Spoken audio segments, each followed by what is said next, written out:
Sir 22 अप्रैल को आतंकी हमला हुआ, जैसे पहलगांव में टूरिस्ट थे उनके ऊपर जानलेवा हमला हुआ, बहुतों की जान भी गई, 26-27 लोग मारे गए। किस नज़र से देखते हैं आप इस पूरी घटना को?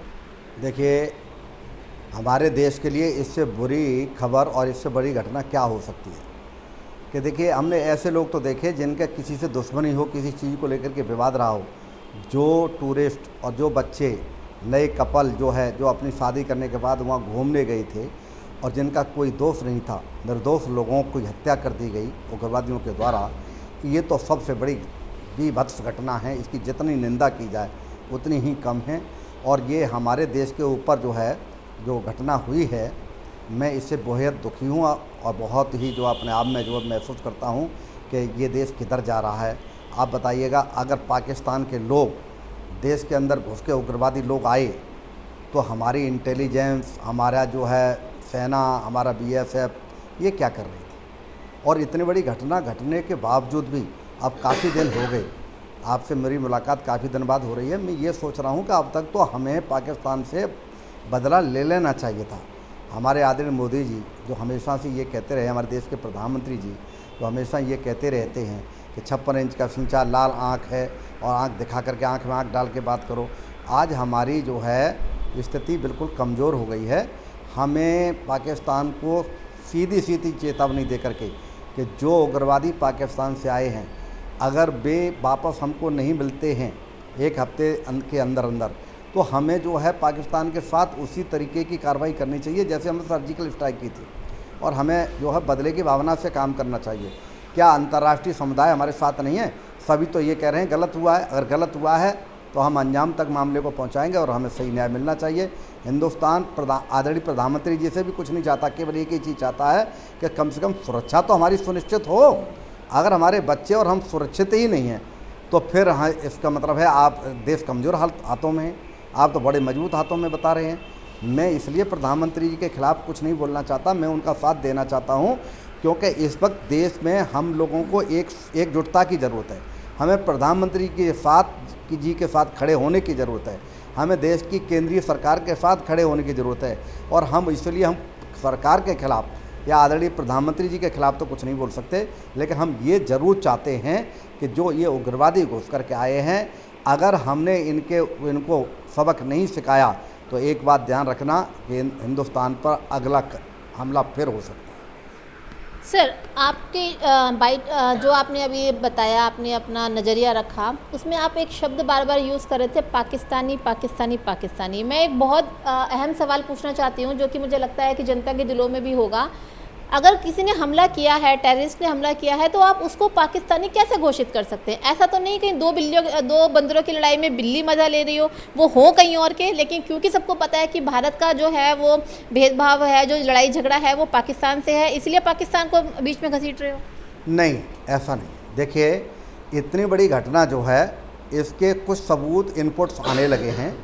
बहुत लंबे समय से जो है पाकिस्तान से आए हुए जो उग्रवादी थे वो प्लानिंग कर रहे थे और इस तरह की सूचनाएं एकत्रित हो चुकी हैं। इस तरह के इनपुट्स मिल रहे हैं कि पाकिस्तान के उसमें लोग थे और ये भी निश्चित है कि कश्मीर के कुछ लोग उसमें शामिल थे। अब चाहे वो देश के हों चाहे वो पाकिस्तान के हों, जो लोग भी इस मामले में इन्वॉल्व हैं, उन लोगों को केवल मकान तोड़ देने से या उनको कोई हल्की कार्रवाई करने से काम नहीं चलेगा। जो हमारे 28 लोगों की जिन्होंने जान ली है, जब उनको ये पता लगेगा कि वो भी उसी का शिकार, मौत का बदला मौत, खून का बदला खून और जैसे का बदला तैसा, अगर पाकिस्तान की भूमिका इसमें साबित होती है कि तो हमारी इंटेलिजेंस, हमारी सेना, हमारा वहाँ के जो जांच एजेंसियां हैं वो ये तय करेंगी जांच के बाद कि ये लोग कौन थे, कहाँ से आए थे, क्या हुआ था, और उनके खिलाफ़ कार्रवाई ज़रूर होनी चाहिए, ये मेरा कहना है। जी सर, कश्मीर से 370 धारा जब हटाई थी और वहाँ राष्ट्रपति शासन लागू हो गया था, तब तक वहाँ पे शांति थी, वहाँ पे किसी तरह की कोई भी घटना हुई है ऐसा हमें सुनने को नहीं मिला। लेकिन अब राष्ट्रपति शासन जैसे ही हटके वहाँ चुनाव होकर मंत्री चुने गए और फिर से ये उग्रवादी वाला रूप सामने आ रहा है, तो क्या कहेंगे, कहाँ कमी नज़र आई आपको? देखिए, सारा बॉर्डर पर तो बॉर्डर सिक्योरिटी फोर्स जो है BSF संभालता है। इसके अलावा सेना है हमारी, रिपोर्ट के लिए IB है। ये सारी चीज़ें केंद्रीय एजेंसियां हैं तो इस तरह से हम किसी एक पर दोष नहीं दे सकते। हालांकि राज्य सरकार का भी जो फोर्स है उसकी भी जिम्मेदारी है। कुल मिलाकर के हम ये कहना चाहते हैं कि घटना जो घटी है वो जिस वजह से भी घटी हो, वजह उसकी कुछ भी रही हो, लेकिन जो घटना घटी है वो सबसे ज़्यादा गलत है। इसकी निंदा करने के लिए मेरे पास शब्द नहीं है और मैं चाहता ये हूँ कि इसका बदला लिया जाना चाहिए। जो भी लोग हों, चाहे वो कश्मीर से लोकल लोग शामिल हुए हों या पाकिस्तान के लोग हों, उग्रवादी तो वो हैं ही। और उग्रवाद का सीधा सा एक ही रास्ता है, अगर उग्रवाद ख़त्म करना है तो उग्रवादियों को ख़त्म करो और इसको बिना सोचे समझे करो, बिना टाइम लगाए करो, किसी की परवाह किए बिना नहीं करो। ये हमने देश में इतनी सेना, ये परमाणु बम ये किस लिए तैयार किए हैं, क्यों, क्या इनकी वो ज़रूरत है? ये राफेल जो खरीदी है ये कब काम आएगी? ये इसी वक्त के लिए खरीदी थी कि कोई हमें आंख दिखाए, हमारे यहाँ अन्याय करे, हमारे ऊपर, हमारे निहत्थे लोगों को, निर्दोष लोगों की हत्याएं कर दे तो हम उससे बदला ले सकें। ये उसके लिए तो हैं। ये वक्त सोचने का नहीं है, ये वक्त अब काम करने का है। आदरणीय प्रधानमंत्री जी से हाथ जोड़ के मैं तो प्रार्थना करूंगा, भारतीय जनता पार्टी की केंद्रीय सरकार से भी मैं यही प्रार्थना करूंगा कि एनडीए वालों से कि अब जो है कार्रवाई करिए, ज़्यादा सोचने समझने की ज़रूरत नहीं है।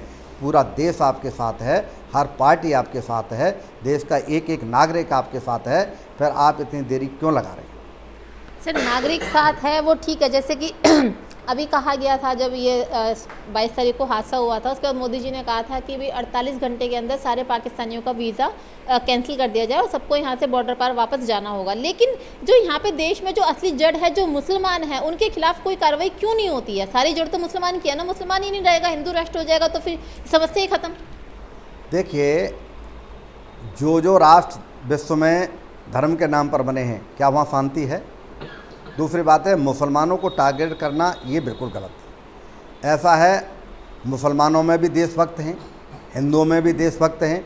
जहाँ तक है उग्रवादियों में, अभी वो यादव पता चला है कि वो इनपुट दे रहा था, वो ही जो है पाकिस्तान को सारी सूचनाएं दे रहा था। तो आप ये कैसे कह लेंगे कि कोई हिंदू जो है वो गलत नहीं हो सकता या कोई मुस्लिम गलत नहीं हो सकता? किसी भी धर्म में गलत लोग हो सकते हैं। गलत तो किसी धर्म, किसी जाति में पाए जा सकते हैं। इससे कोई जाति या धर्म को हम कलंकित नहीं कर सकते हैं। हाँ, गलत गलत है, चाहे वो कोई भी है। जो राष्ट्र विरोधी है वो किसी भी धर्म का क्यों ना हो और वो किसी भी जाति का क्यों ना हो, हमें उसके विरोध में जो है माहौल बनाना है, हमें उसको नेस्ताबूद करना है, उसे ख़त्म करना है, उसे मिट्टी में मिलाना है। हमारी रणनीति ये होनी चाहिए। हम ये राजनीतिक रोटियां सेकने के बजाय इस काम पर लगें कि जो लोग ये गलत थे कि वहाँ कश्मीर में मुसलमान लोगों ने जो हिंदू टूरिस्टों की मदद की। आप बताइए, एक घोड़े वाला जो है वो खुद आकर के, आदिल नाम का व्यक्ति, आदिल हुसैन, वो आकर के सामने जो है और उसकी हत्या इसलिए कर दी उन्होंने, उग्रवादियों ने, कि वो उनसे रिक्वेस्ट करता रहा, अंत में वो उनसे भिड़ गया। आप मार नहीं सकते तो उसी को मार दिया। तो हम इस तरीके से नहीं करना चाहिए। तमाम मुस्लिम लोग तो चिल्ला चिल्ला करके कह रहे हैं कि आप पे कुछ नहीं संभलता है तो हमें भेज दो, लेकिन बात यह है हम उनको ऐसे नहीं भेज सकते, ये कोई ऐसा सिस्टम नहीं है। लेकिन बात इस बात की है कि उन पर को हम अगर ये समझें कि वो राष्ट्र विरोधी हैं या वो गलत हैं तो ये भी एक नाइंसाफ़ी होगी और ये बात ठीक नहीं। तो सर लव जिहाद पे क्या कहेंगे? उसमें मुस्लिमों का हाथ नहीं होता कि हिंदुओं की लड़कियों को बहला फुसला कर उनका धर्म परिवर्तन करवा के और अपनी एक इंटरनली सेना तैयार कर रहे हैं वो, उस पर क्या कहेंगे? लव जिहाद को अच्छा मानते हैं फिर आप? देखिए, लव जिहाद को मैं अच्छा नहीं मानता, लेकिन जो लोगों ने ये काम किए हैं, जहाँ जिसकी गलती है उसके लिए कानून है, उसको सज़ा दीजिए। मैं इसका पक्षधर हूँ। तो सर लव जिहाद में आपकी बात काट रही हूँ, लव जिहाद के अंदर भी पाकिस्तान से सपोर्ट मिलता है मुसलमानों को, तो क्या कहेंगे? पाकिस्तान से सपोर्ट मिलता है तो उसी के खिलाफ तो हम बोल रहे हैं कि जिन चीज़ों पर पाकिस्तान से सपोर्ट मिलता है वो सपोर्ट नहीं पाकिस्तान का मिलना चाहिए। आप उसको बंद करिए। भारत इतना कमज़ोर नहीं है कि पाकिस्तान सपोर्ट देता रहे और हम हाथ पे हाथ धरे बैठे रहें। सर आपकी बात काट रही हूँ, फिर वही बात आ गई। आप कह रहे हैं कि उसको ख़त्म करो। हर दूसरी गली में, हर दूसरे घर के अंदर लव जिहाद का मामला सामने आ रहा है। इस हद तक लव जिहाद फैल चुका है कैंसर की तरह से। कैसे रोकेंगे उसको? देखिए, लव जिहाद में अगर कोई लड़का गलत है तो सज़ा कौन देगा? हमारे पास सरकार है, कानून है, न्यायालय हैं, आप उनको सज़ा दीजिए। आप निर्दोष को बहाना बना करके उसके चक्कर में किसी निर्दोष को पकड़ लें, ये तो चीज़ अच्छी नहीं है। हाँ, दोषी को ज़रूर सज़ा मिलनी चाहिए और निर्दोष को फांसा नहीं जाना चाहिए। इस बात को सोच करके कि कोई किसी धर्म विशेष का है और उसको सज़ा देना है, उसके साथ अन्याय करना है, ये तो बहुत गलत है। लेकिन इस चक्कर में दोषी बचना नहीं चाहिए। चाहे वो लव जिहाद का मामला हो, चाहे वो उग्रवाद का मामला हो, चाहे वो देश के किसी भी लेवल पर देश का विरोध करने वाला हो। मुझे देश विरोधी व्यक्ति, देश के खिलाफ चलने वाला व्यक्ति, उग्रवाद फैलाने वाला व्यक्ति मुझे देश में चाहिए ही नहीं। किसी भी कीमत पर उनको नेस्ताबूद कीजिए, उनको ख़त्म कीजिए और ज़रूरत पड़े तो उनको जो है मिट्टी में मिला दीजिए। सर, दोषी व्यक्ति को आप सज़ा देने की बात कर रहे हैं तो दोष तो काम होने के बाद, मतलब लफ्ज़ हाथ में फंसने के बाद में, लड़की का धर्म परिवर्तन करवाने के बाद में तो वो दोषी ठहराया जाएगा ना। वो काम तो वो कर चुका, अपना मकसद तो वो पूरा कर चुका ना। तो फिर वो काम होने के बाद अगर आप उसको सज़ा दे रहे हो तो कितनों को दोगे? ऐसा कुछ कानून नहीं बनना चाहिए देश के अंदर कि ऐसा काम हो ही ना कि बंदा वहाँ दोष के लेवल तक पहुँचे। अगर आप कानून तो पहले ही सख्त है और सख्त कर लीजिए इसको, कि जहाँ ऐसा मामला हो, दोषी व्यक्ति हो, उसको जो है आप फांसी की सजा कर लीजिए। सर, अभी माहौल ये चल रहा है, सॉरी बात काट रही हूँ, कि पुलिस भी सपोर्ट कर रही है कि भाई तुम्हारा बच्चा जो है वो 18 से प्लस हो चुका है, अब वो चाहे मुस्लिम के साथ जाए चाहे वो किसी के साथ जाए, हम इसमें कुछ नहीं कर सकते। बाद में कैंडल मार्च निकालने को तैयार हो जाते हो आप लोग। पहले कानून क्यों नहीं बनता? नहीं, एक बात बताइए, देखिए ये तो प्रत्येक 18 साल के बच्चे का अधिकार है कि वो अपना जीवन कैसे जिएगा, किसके साथ जिएगा, किससे शादी करेगा, किसके साथ जीवन आगे यापन करेगा। ये तो हमें देखना सोचना पड़ेगा। हम ऐसे कैसे कर सकते हैं कि उसको ज़बरदस्ती किसी के साथ कर दें? ये कानून है, कितना ही बड़ा परिवार हो, कितना ही पैसे वाला हो, चाहे वो कितना ही बड़ा नेता हो, चाहे कितना ही बड़ा अफसर हो, अगर उसका बेटा या बेटी जिसके शादी करना चाहेंगे, हमें उसकी इजाज़त देनी पड़ेगी। अगर हम इजाज़त ना भी देंगे तो भी वो स्वतंत्र है, वो जहाँ चाहेगा वहाँ करेगा। इसमें हम क्या कर लेंगे? बात वही आ गई ना सर, बात वही आ गई ना लफ्ज़ हाथ की, कि अगर मुस्लिम ही देश से ख़त्म कर दिया जाए तो फिर हम अपने बच्चों को फ्रीडम दे सकते हैं, भैया किसी से भी शादी करो। 18 साल के ऊपर लड़की या लड़का हुआ नहीं, लफ्ज़ हाथ में उसको फंसा के लाइफ बर्बाद। अरे भैया, संस्कार, सवाल संस्कारों का है। यदि आप संस्कार अच्छे देंगे तो बच्चा लफ्ज़ याद में क्यों फंसेगा? कहीं ना कहीं इस मामले में गलती मैं ये भी मानता हूँ कि माँ बाप संस्कार अच्छे नहीं दे पा रहे। एक बात बताइएगा, लड़की क्यों से चली गई लफ्ज़ याद में? क्या कारण था? फिर आपने निगरानी क्यों नहीं रखी? बच्चों को शुरू में क्यों नहीं समझाया? आपकी बात काट रही हूँ सर। आपने कहा कि बच्चों को अच्छे संस्कार देने चाहिए, उनको निगरानी रखनी चाहिए। कैसे? आजकल महंगाई इतनी बढ़ रखी है कि अगर बाप अकेला कमाएगा तो घर नहीं चला सकता, माँ को साथ में निकलना पड़ेगा बाहर कमाने के लिए। माँ बाप अगर दोनों बाहर है तो बच्चे को संस्कार कहाँ से देंगे? देखिए, सारी चीज़ की व्यवस्था स्वयं करनी पड़ेगी, बैलेंस बनाना पड़ेगा। ये सोचना कि अगर हम माँ बाप दोनों कमाने जा रहे हैं तो बच्चों को हम बिल्कुल निगलेक्ट कर देंगे, ये तो हो नहीं सकता। बच्चे जब आपने पैदा किए हैं तो बच्चों को संभाल कर रखना भी जिम्मेदारी माँ बाप की ही है। या फिर बच्चे पैदा ना करें? नहीं, बच्चे पैदा क्यों ना करें, लेकिन बच्चों के लिए भी तो समय निकालिए। माँ बाप के नहीं, जब बच्चे पैदा किए हैं तो उनको उनकी परवरिश कौन करेगा? अच्छी परवरिश करने की जिम्मेदारी तो लगता है सर, जिस तरह से मदरसा बने हुए हैं कि लड़कियां चाहे मुस्लिम की जैसे लड़कियां, उनको अलग से संस्कार देने के लिए मदरसा भेजा जाता है। क्या हमारे भारत के अंदर भी ऐसे मंदिर टाइप्स नहीं बनाने चाहिए कि जिनमें लड़कियों को या लड़कों को भेज के उनको संस्कार दिए जा सके? या स्कूलों में ऐसी व्यवस्था हो, जब मुसलमान के स्कूलों में व्यवस्था हो सकती है अपने कुरान पढ़ाने की, तो हमारे हिंदुओं के स्कूलों में क्यों नहीं ऐसी व्यवस्था है कि हम अपने धर्म को पढ़ाएं? देखिए, इस मामले में स्कूलों में जो हो सकता है वो सरकारें कर रही हैं। और रही इस बात की बात है, कोई स्पेशली अगर इस तरह का कोर्स सरकार चाहती है तो कोर्स चालू कर सकती है, लेकिन धार्मिक तौर पर देश को बांटने की बजाय बेहतर तरीका ये होगा कि अगर वे लोग अपने मदरसे खोल रहे हैं तो धार्मिक अल्पसंख्यक के और लोग अपने अपने स्कूल खोलें।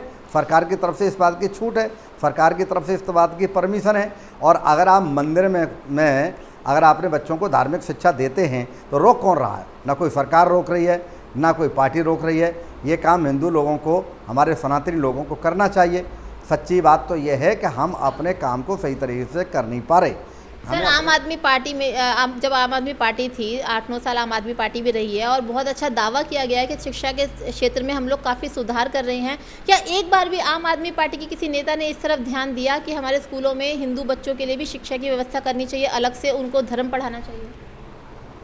देखिए, धर्म के नाम पर धार्मिक शिक्षा दे करके हम देश में एक विवाद खड़ा नहीं कर सकते। सबसे बड़ी बात यह है कि जो धार्मिक शिक्षा है वो साथ ही साथ शुरू होती है। सबे जैसे प्रार्थना करते हैं, फिर राष्ट्रगान करते हैं, फिर माँ बाप के बारे में बोलते हैं, बच्चों को ये तहजीब सिखाते हैं कि बच्चे जो है जाएं और अपने माँ बाप के पैर छुएं, घर से निकलें माँ बाप के पैर छुएं। और ऐसा है, अपने धर्म के प्रति डिवोटेड सभी होते हैं। इसमें जो है माँ बाप की भूमिका ज़्यादा बड़ी है कि वो बच्चों को ले जाएं, मंदिर में ले जाएं, अपने धर्म के बारे में बताएं। ये ऐसा है, सब कुछ जो है स्कूलों पर छोड़ दिया जाए, सब कुछ सरकारों पर छोड़ दिया जाए, ये भी तो अच्छी बात नहीं है। लेकिन सर मुस्लिम के जो बच्चे होते हैं, उनके जो स्कूल्स होते हैं, उसमें तो स्पेशली इस चीज़ का एक सब्जेक्ट भी होता है कुरान का या उनके धर्म से रिलेटेड, और उसके अलावा उनके जो मस्जिद होते हैं उनमें भी धर्म की शिक्षा दी जाती है। तो हिंदुस्तान में हिंदुओं के लिए ऐसा कोई प्रावधान क्यों नहीं है? सरकारी तो शुरू करेगी ना। अरे वो अपने मदरसों में दे रहे हैं, तो अल्पसंख्यक जितने हैं वो अल्पसंख्यक समुदाय में हैं मुस्लिम, और क्या है, अल्पसंख्यकों को सबको ये अधिकार है कि वो अपनी संस्थाएं चला सकते हैं। दूसरी बात है, मैं कहता हूँ बहुसंख्यकों ने क्या बुरा किया है, उनको भी अपने मंदिरों में, अपनी धर्मशालाओं में, अपने अपने जो भी स्थानीय इंस्टीट्यूशंस में अपना जो है धार्मिक शिक्षा अपने धर्म के बारे में बताना चाहिए।